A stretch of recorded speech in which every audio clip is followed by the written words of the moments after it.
A potential record-breaking Arctic blast, snow along the Gulf and Atlantic coast, and a major blizzard for the Mid-Atlantic and New England? What's true, what's not? Guys, we have a lot to talk about. First, let's start off with our temperatures. Over the next 48 hours, we are going to have a quick warm-up rolling through the east. Although as we push into Sunday and especially Monday, we will see most of the country from coast to coast drop way below their averages. We could see almost the entire country, excluding the coastal regions of Washington, Oregon, and California, see temperatures from 10 degrees all the way to 40 or even 50 degrees below average. This would bring wind chills into states like Wyoming and North Dakota down to -40 to even approaching -50 degrees. And this freezing line would push its way well into Florida and to the southern tip of Texas. And that is why the Euro is seeing something very interesting when we go out about 120 to 140 hours. Still just outside of accurate forecasting range. The Euro does want to bring a somewhat significant snowfall down to the coastal regions of the Gulf and potentially the Carolinas. Now, like I said, we want this to be a little bit closer to get an accurate forecast, but what I think the Euro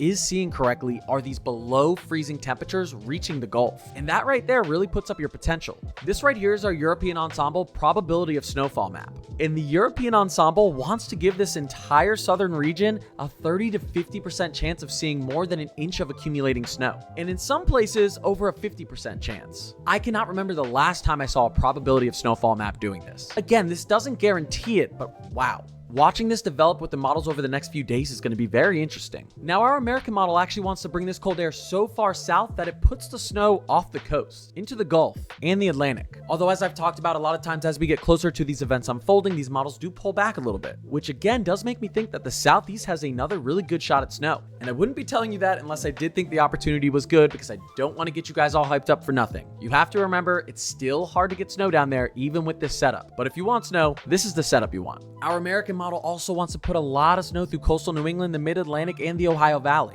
and really crank that lake effect snow through Michigan and of course upstate New York and PA. The GFS wants a lot more vorticity and lift associated with the system as it moves up the Mid-Atlantic coast, while the Euro really wants to keep the system flat. Now, regardless of what happens, I do think there's a pretty good chance for snowfall on Sunday, and that does give us a little chance for an Eagles-Rams snow game, but we'll have to see. It's going to be close. Now, I know I've showed you guys a lot of possible outcomes for winter storms next week, and we can't drill down yet on exactly which model is going to be correct, but I can promise you this jet stream setup right here, there is a lot of model consensus around it. And a jet stream that looks like this is inevitably going to bring down a lot of Arctic air. That was the Euro I just showed you. Here's our American model, and here's our Canadian. And we're not talking 200-300 hours out now. We're talking within 96 hours. And these models can even pick out these troughing patterns way farther. So that being said, I'd be shocked if we didn't see some sort of active winter outbreak this upcoming week. And I'm going to be following it every step of the way. I do believe some records will be broken. So get ready, because next week may be the week a lot of us remember this winter. All right, guys, thanks for watching this video. If you like this type of content, feel free to throw me a follow. I make posts like this every single day, and I go live every single night. As long as I'm not out of town, like I said,